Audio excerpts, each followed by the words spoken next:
अगर पत्नी पसंद न हो तो आज के जमाने में उससे छुटकारा पाना आसान नहीं है, क्योंकि दुनिया इतनी तरक्की कर चुकी है कि आज पत्नी को आसानी से तलाक भी नहीं दिया जा सकता। अगर आप सोच रहे हैं कि हत्या करके छुटकारा पाया जा सकता है तो हत्या करना तो आसान है, लेकिन लाश को ठिकाने लगाना आसान नहीं है। इसके बावजूद दुनिया में ऐसे मर्दों की कमी नहीं है जो पत्नी को मारकर उसकी लाश को आसानी से ठिकाने लगा देते हैं। ऐसे भी लोग हैं जो जरूरत पड़ने पर तलाक देकर भी पत्नी से छुटकारा पा लेते हैं।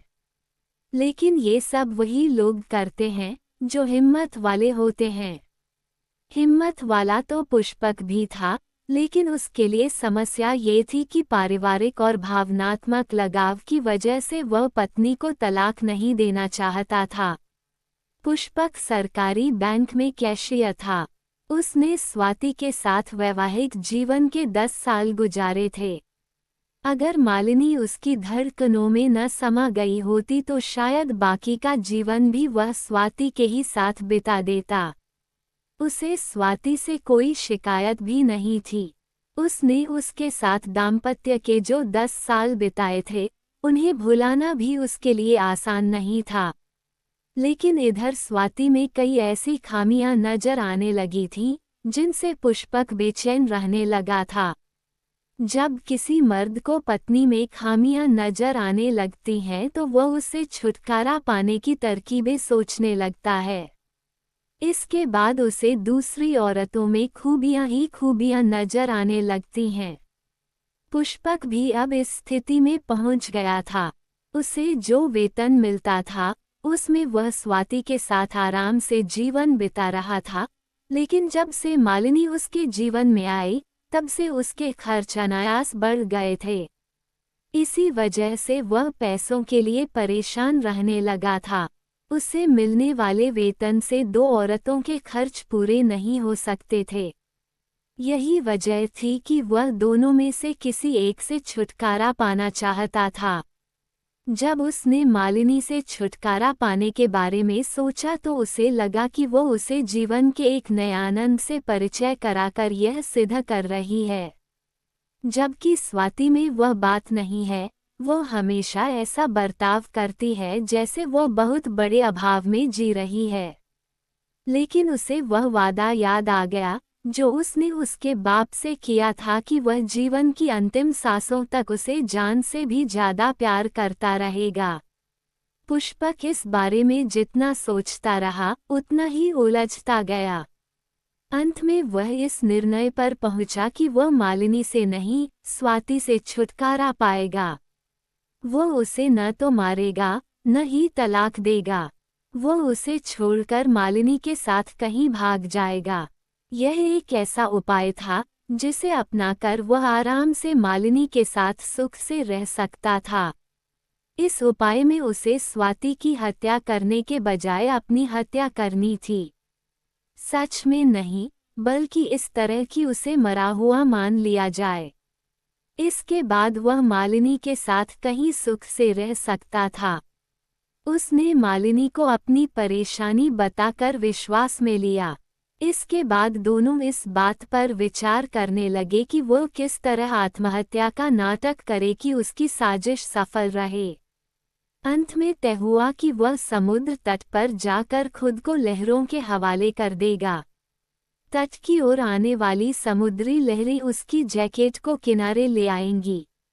जब उस जैकेट की तलाशी ली जाएगी तो उसमें मिलने वाले पहचान पत्र से पता चलेगा कि पुष्पक मर चुका है। उसे पता था कि समुद्र में डूबकर मरने वालों की लाशें जल्दी नहीं मिलती, क्योंकि बहुत कम लाशें ही बाहर आ पाती हैं। ज्यादातर लाशों को समुद्री जीव चट कर जाते हैं। जब उसकी लाश नहीं मिलेगी तो ये सोचकर मामला रफा-दफा कर दिया जाएगा कि वह मर चुका है। इसके बाद देश के किसी महानगर में पहचान छिपाकर वह आराम से मालिनी के साथ बाकी का जीवन गुजारेगा। लेकिन इसके लिए काफी रुपयों की जरूरत थी। उसके हाथों में रुपए तो बहुत होते थे, लेकिन उसके अपने नहीं। इसकी वजह ये थी कि वह बैंक में कैशियर था, लेकिन उसने आत्महत्या क्यों की, ये दिखाने के लिए उसे खुद को लोगों की नज़रों में कंगाल दिखाना जरूरी था। योजना बनाकर उसने ये काम शुरू भी कर दिया। कुछ ही दिनों में उसके साथियों को पता चला गया कि वो एकदम कंगाल हो चुका है।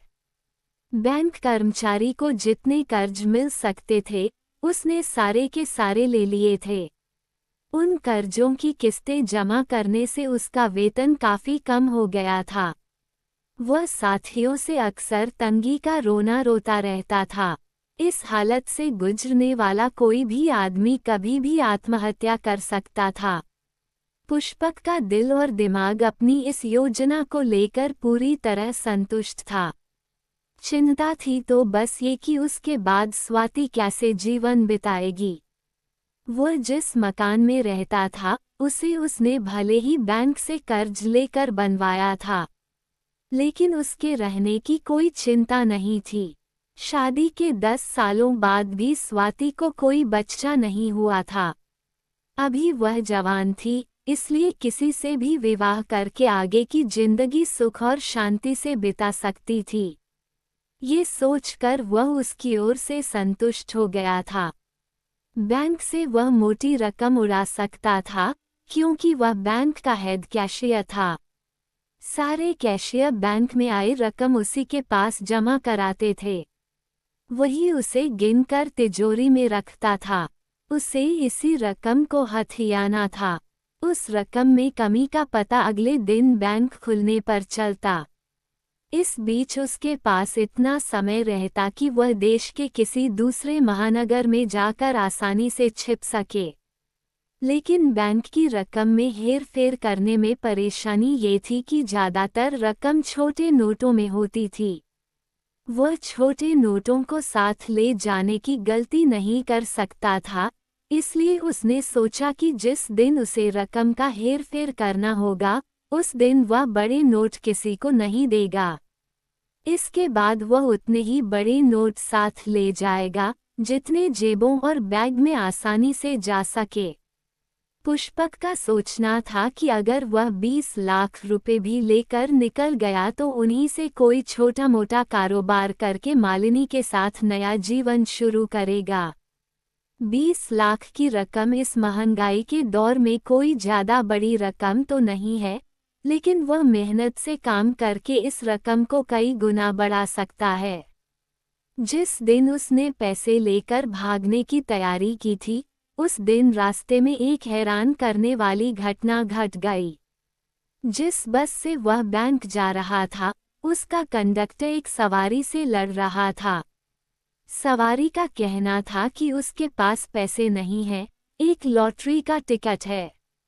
अगर वह उसे खरीद ले तो उसके पास पैसे आ जाएंगे, तब वह टिकट ले लेगा। लेकिन कंडक्टर मना कर रहा था। पुष्पक ने झगड़ा खत्म करने के लिए वह टिकट 50 रुपए में खरीद लिया। उस टिकट को उसने जैकेट की जेब में रख लिया।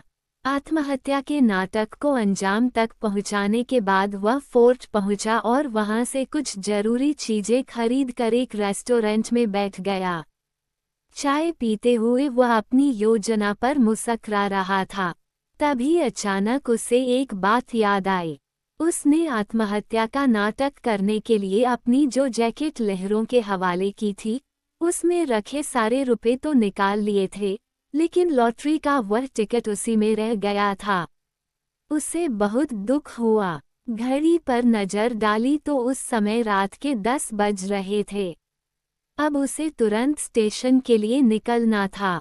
उसने सोचा, जरूरी नहीं कि उस टिकट में इनाम निकल ही आए, इसलिए उसके बारे में सोचकर उसे परेशान नहीं होना चाहिए। ट्रेन में बैठने के बाद पुष्पक मालिनी की बड़ी बड़ी काली काली आंखों की मस्ती में डूबकर अपने भाग्य पर इतरा रहा था। उसके सारे काम बिना व्यवधान के पूरे हो गए थे, इसलिए वह काफी खुश था। फर्स्ट क्लास के उस कूपे में 2 ही बर्थ थीं, इसलिए उनके अलावा वहां कोई और नहीं था। उसने मालिनी को पूरी बात बताई तो वह एक लंबी सांस लेकर मुस्कुराते हुए बोली, जो भी हुआ ठीक हुआ। अब हमें पीछे की नहीं, आगे की जिंदगी के बारे में सोचना चाहिए। पुष्पक ने ठंडी आह भरी और मुस्कुरा कर रह गया। ट्रेन तेज गति से महाराष्ट्र के पठारी इलाके से गुजर रही थी। सुबह होते होते वह महाराष्ट्र की सीमा पार कर चुकी थी। उस रात पुष्पक पल भर नहीं सोया था, उसने मालिनी से बातचीत भी नहीं की थी।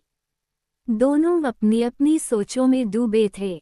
भूत और भविष्य दोनों के अंदेशे उन्हें विचलित कर रहे थे। दूर क्षितिज पर लाल लाल सूरज दिखाई देने लगा था। नींद के बोझ से पलकें बोझिल होने लगी थीं। तभी मालिनी अपनी सीट से उठी और उसके सीने पर सिर रख कर उसी की बगल में बैठ गई। पुष्पक ने आंखें खोलकर देखा तो ट्रेन शोलापुर स्टेशन पर खड़ी थी। मालिनी को उस हालत में देखकर उसके होठों पर मुस्कुराहट तैर गई। हैदराबाद के होटल के एक कमरे में वे पति पत्नी की हैसियत से ठहरे थे।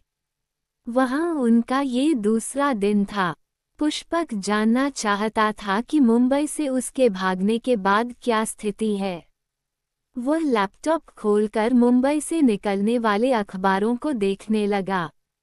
कोई खास खबर? मालिनी ने पूछा। अभी देखता हूँ, पुष्पक ने हंस कर कहा। मालिनी भी लैपटॉप पर झुक गई। दोनों अपने भागने से जुड़ी खबर खोज रहे थे। अचानक एक जगह पुष्पक की नजरें जम कर रह गईं। उससे सटी बैठी मालिनी को लगा कि पुष्पक का शरीर अकड़ सा गया है। उसने हैरानी से पूछा, क्या बात है डियर? पुष्पक ने गूंगों की तरह अंगुली से लैपटॉप की स्क्रीन पर एक खबर की ओर इशारा किया। समाचार पढ़कर मालिनी भी जड़ हो गई। वह होठों ही होठों में बड़बड़ाई, समय और संयोग। संयोग से कोई नहीं जीत सका। हाँ, संयोग ही है, वह मुंह सिकोड़कर बोला। जो हुआ अच्छा ही हुआ। मेरी जैकेट पुलिस के हाथ लगी। जिस पुलिस वाले को मेरी जैकेट मिली वह ईमानदार था, वरना मेरी आत्महत्या का मामला ही गड़बड़ा जाता। चलो, मेरी आत्महत्या वाली बात सच हो गई। इतना कहकर पुष्पक ने एक ठंडी आह भरी और खामोश हो गया।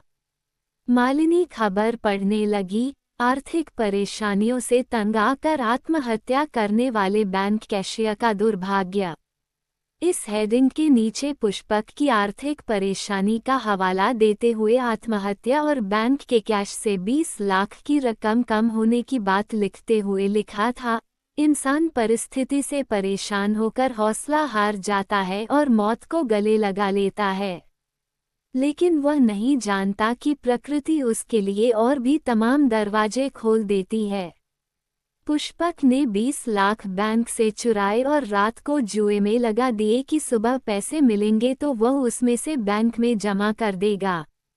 लेकिन वह सारे रुपए हार गया। इसके बाद उसके पास आत्महत्या करने के अलावा कोई चारा नहीं बचा, जबकि उसके जैकेट की जेब में एक लॉटरी का टिकट था, जिसका आज ही परिणाम आया है। उसे 2 करोड़ रुपए का पहला इनाम मिला है। सच है, समय और संयोग को किसी ने नहीं देखा है।